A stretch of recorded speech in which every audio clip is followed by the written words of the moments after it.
What up, everybody, and welcome to Baz on Blades. My name is Baz, and I talk about blades. Today, you can see a hodgepodge of Baz on Blades stuffs sitting right in front of you. What we've got is today in a pile on my review table. We're going to talk about today. I'm not even going to tell you what day of the week it is, or what day of the year it is, or what day of the month it is, or anything. I'm just going to tell you about my day, and we're going to talk about the things that I carried through my day and some of the things that I did today. I was off work today. It's on a Monday, I'll tell you that at least. And me and Dan the Man and I got together and ran up to town and hung out for a little bit. And I'm going to tell you a little bit about that. I think the first thing that we need to talk about, since this is a knife channel, is probably the knife that I was carrying. And today we were carrying the Cold Steel Recon 1. This particular example is a clip point in CTS XHP for the blade steel. Probably the best version of the Recon 1 that has been done. This knife, if it's not in your collection, you better have a good reason, because it is everything that you don't like about Cold Steel aside. It is an excellent full-size tactical folder. It does feature what is arguably the strongest lock on the market, the Triad lock, and it's just a beast of a knife, So there you go. That's what I was carrying today, the Recon 1 from Cold Steel. All right. The next thing I wanted to talk about, I got into some sterling silver jewelry, biker type jewelry a few years ago. And I got some skull rings and some bracelets and pendants and stuff. But I decided to pull one of my skull rings out of the safe today and wear it. This is a half skull with an earring on it. I don't know how well you can see that. It's a little like a body piercing ring, ball end ring, earring. And this is the design house is Guillaume, I think. It's a French design house. You can see their mark here in the forehead. And this is one of those sort of upper mid-level semi-custom sterling silver rings that you can find. I think I got this one at Skulls and Roses, and they sell some higher end designer sterling silver. And it's a pretty cool ring. It wears very well, and it's just catchy enough to where it grabs attention, and it's not overwhelming or anything. But the coolest thing about this was, I don't know if you can tell from my light in here. It has the ring, of course it's in sterling silver, but it has taken on a patina while it was put away. And it has got an overall black silver sort of patina to it, and it looks freaking fantastic. It looks absolutely fantastic in person, just the patina that it's taken, and I super duper enjoyed wearing it today. I mean, it is freaking awesome. And to complement it, or it was there to complement the other, I was wearing the Casio Duro today. This is my blackface Duro. If you've seen my review on these, you will know that I believe it is the finest dive watch on planet Earth for its whatever its current price is. I think when I did my video, it was like $40 or something like that, but I think they're about $50 or $55 now. This is an absolute stellar deal in a 200-meter rated dive watch from Casio. It's got a quartz movement, so it's not mechanical. It's a quartz movement. So you lose the coolness, the cachet value of that right there. But you do gain in accuracy. I set this watch twice a year. That's for daylight savings time, basically. On and off right there. You're giving away or getting back an hour, whatever. That's when I reset it. Other than that, I don't even bother resetting it because it's still within just seconds after a half a year as far as accuracy goes. Beautifully made. It wears well. It's sized fantastically. Please go back and look at my review video on this or my follow-up for the blue face version or whatever.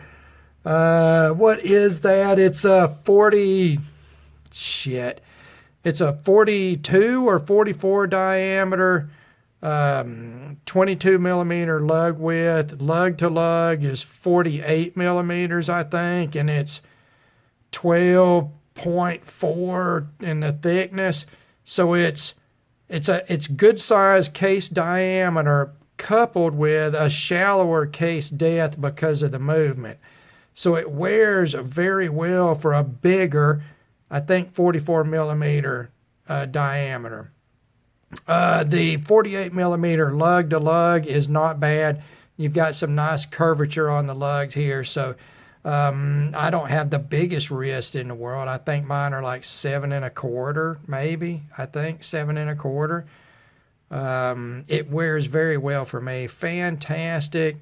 Just a get that job done sort of face on it. Obviously, it's very much inspired by the Submariner, but it's a hell of a deal. I've got it on the contemporary Bond NATO strap, just standard NATO strap. So about $60 invested. I've got that, and get a couple of different color straps. And you can sort of change a strap to match your shoes or whatever reason you would do that. So it's pretty decent. I like to wear the Duro because it gives me the look. It gives me absolutely fantastic performance. And it does it at such a cheap ass price, and that super duper appeals to me.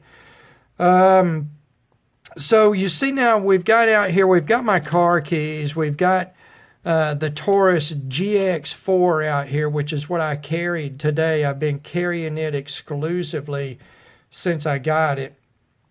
And I want to talk about first, I got some Kydex for the GX4, just a very basic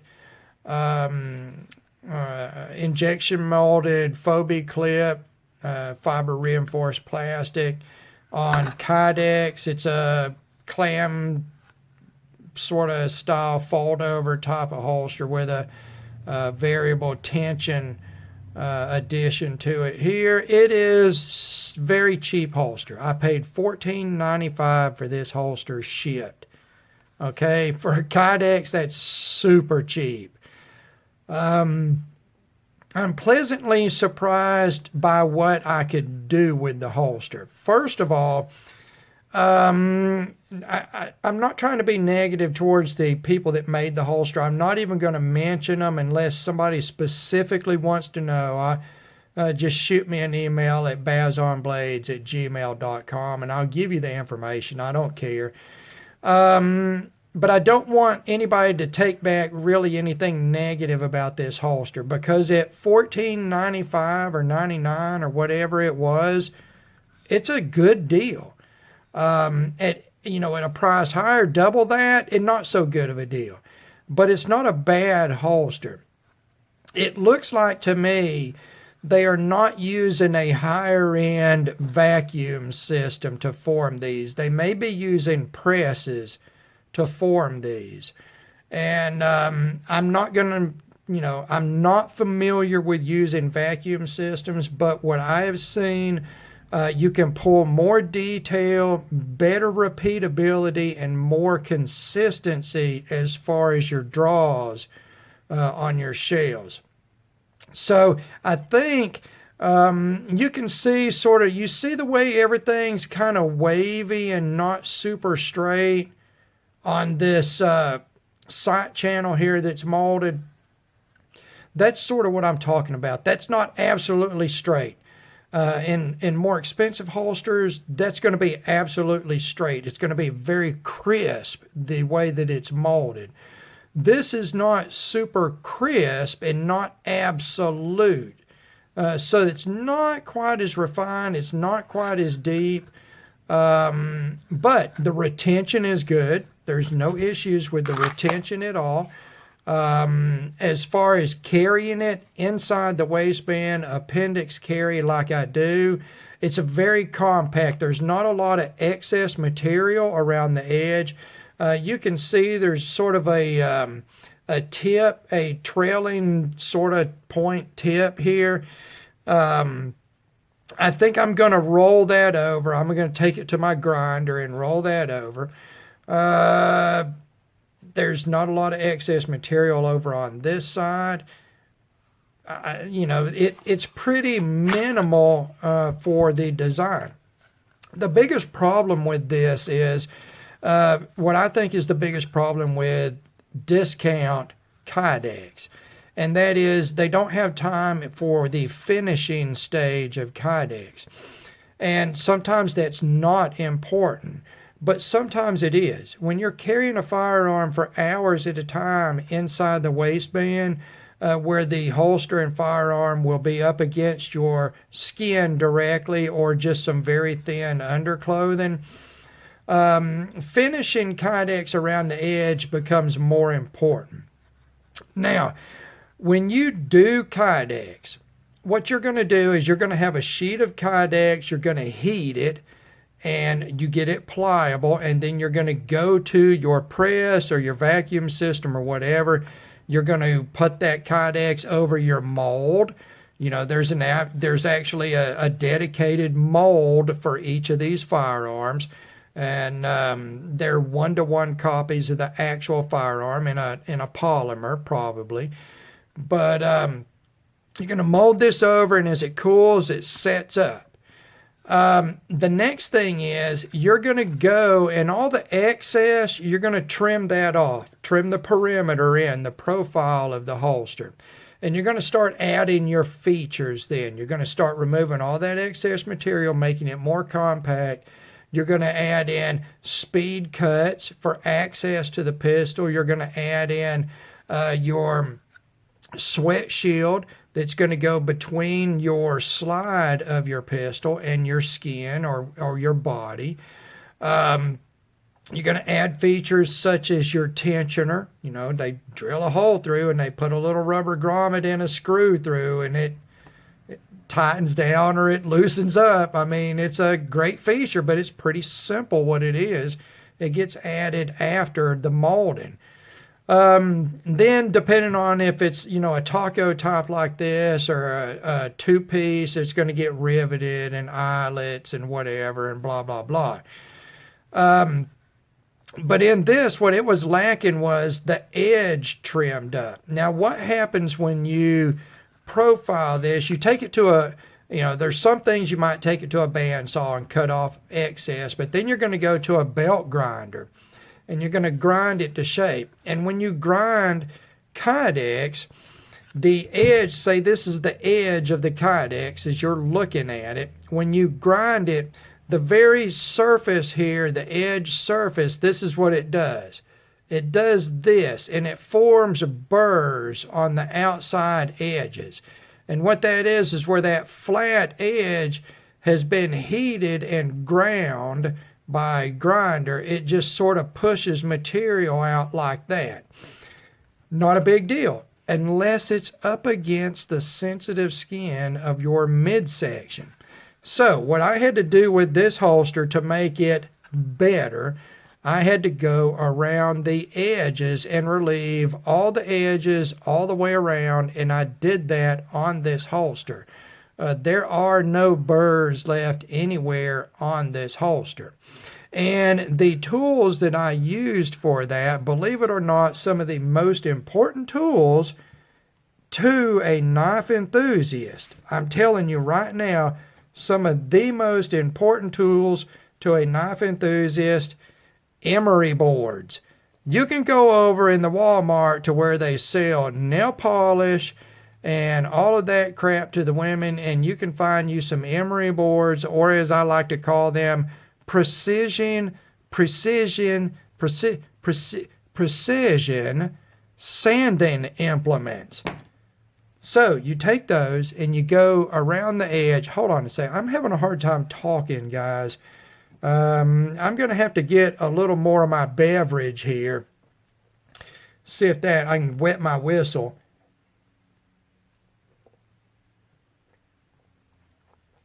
Oh, that's delicious. I feel more self-confident already. So I took my emery boards, some of the most important tools in your tool set as far as working with things like Kydex, G10. G10 on a knife. One of the absolute best ways to refine G10 for filling in the hand is to use emery boards.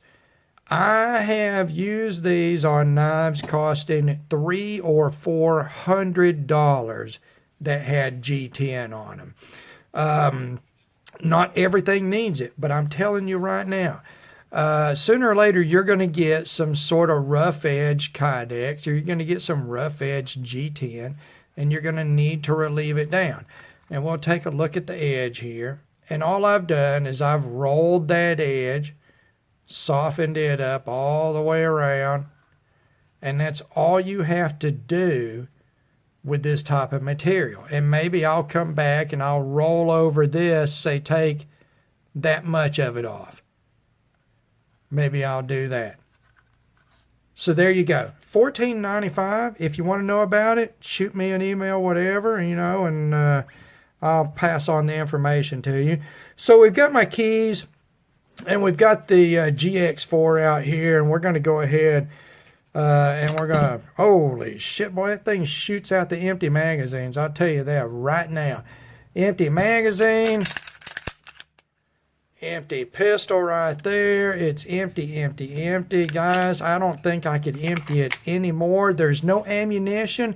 I have made sure all the ammunition in the state that I live in has been removed.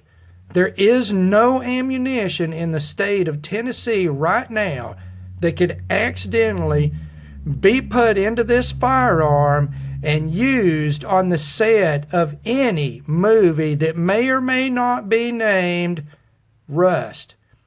So, now that we've determined that this is safer than some other firearms, we're going to talk about the GX4 here. And Baz on Blades, you're sort of hiding your keys back there, but okay. So where you got your keys? Well, we're going to talk about something. Now, I did my initial sort of review on the GX4, and I talked about the takedown of this firearm. Everybody and their mother is pissed off because you got to use a tool for this takedown, even though you could teach any stupid monkey, not even a smart monkey, not a moderately smart monkey, a stupid monkey. You could teach a stupid monkey to use a tool to take this down, and guess what? He'd probably have a tool within reach anyway, because what monkey wouldn't have at least a flat edge tool on them at all times? And that's why I've got my keys out here. I want to show you guys something. On my keys. This is just a little Civivi Wii keychain tool, like, a year ago or whatever. They were doing promos, and everywhere you bought Civivi from an authorized dealer, they were throwing these in with a flight tag. And I ended up with, I don't even know, I've given them away in giveaways and everything. And I've still got 2 or 3 of them. But there's one on my keychain. You know, if you get my Maxpedition, my little jumbo Versa pack, there's a tool on it. If you get my bug out bag, there's a tool on it. If you get my, right here on the tabletop, I have within reach the little GX4 keychain tool. If you get in my cleaning kit, there's a tool in there. In my range bag, there's a tool. Literally, if I am awake, I have a tool either on me or immediately within reach. And I would, I just assume that, and most firearms buyers being men, that is true by the numbers, I would assume that majority of them being men, having balls in between their legs, that they would have a pry tool on them at all times. But apparently all of these tactical YouTube gun experts, none of them have a pry tool on them at any time. So I don't understand that. And we carried the GX4 today. We're up slightly over 200 rounds through this GX4. Of course, I have added the Taurus Ameriglow front sight, the night sight to it. Still have the factory Glock type blacked out notch rear on. No issues there. Love that front sight. I absolutely love that Ameriglow front sight. I've got them on all of my Taurus pistols I can put them on. We added the Lakeline LLC the pinky extension base plates to the factory magazines, and I very much like these. They not only look good, they did a really good job designing this print on these, but they are absolutely it is just the perfect fit for me to give me a full grip. The grip on the GX4 is deep enough, it's thick enough to feel more tool-like, more full-sized than very micro-sized, even though it is a very small firearm. It still feels in the hand. It's on the side of the micros that it feels much closer to the next step up in firearms. It's very, very comfortable and super. This thing is so easy to carry, especially in a very basic Kydex rig like this. It's just so easy to slip in and out of the waist of your pants and carry. I mean, and you've got, in my area, I don't worry about carrying a backup magazine. I've got one in my car, but 11 plus 1 rounds is plenty enough to see me back from the Walmart in rural East Tennessee.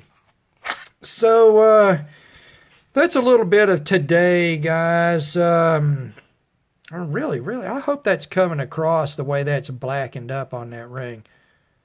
I was amazingly pleased, overwhelmingly pleased when I saw that patina had set up on that ring. That was awesome. So, let's, frig, I'm trying to get all artsy-fartsy with this bullshit here, guys. All right. Yeah, it's all on the same video, whatever. So, Pantera, Metal Magic, 1984. Now, this is a band, they didn't break it until the 90s. Okay? Dimebag Darrell. 17 years old when they recorded this. I picked that up today. And it's all right. It's not my favorite of their early ones. God, what was the name of the one that I really, really like? It sounds so Dimebag must have been listening to a bunch of Dawkins at the time. He must have been, because it sounded so much like Dawkins. Oh, guys, right now with the, what's going on in the world, whether you get jabbed up or not, you need to remember, you need to be drinking plenty of fruit juice. Because fruit juice not only is good for you, but it makes you feel better too. I feel absolutely fabulous right now. Absolutely fabulous. I don't know how many of those I've drank. They're 8% alcohol. They drink like Kool-Aid, so I guess you've got to be careful with them. You'll drink the whole damn 12-pack and you won't even know it. But there we go today, guys. I'm just rambling on because I have been drinking, and this is sort of a last-minute type of idea for a video. I don't know if I even talked about that Pantera CD earlier. I came back in like, oh yeah, the Pantera CD, but I don't remember if I even talked about it. I got that today while Dan the Man and I were out. I also got a copy of the first Metal Massacre, which was a compilation of different metal bands on a label, and it was the very first thing that Metallica was on. I think it's an early version of Hit the Lights, and it's still credited with Ron McGovney playing bass and Dave Mustaine playing lead guitar. So, yeah, I was really happy. That came out in like 1982 or something. I was super happy to get that. And what else did I get? I got an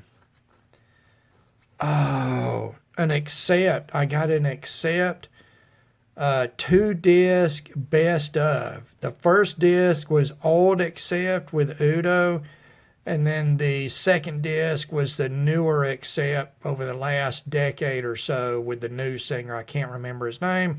Sorry to that guy because I absolutely love him. Oh my God, newer Accept.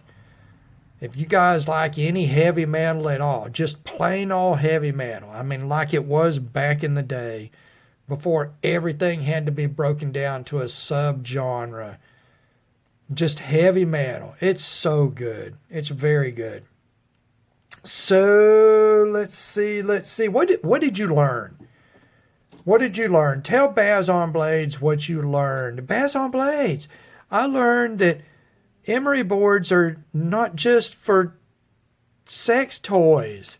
They're also good for working G10 and Kydex, not just for sex toys.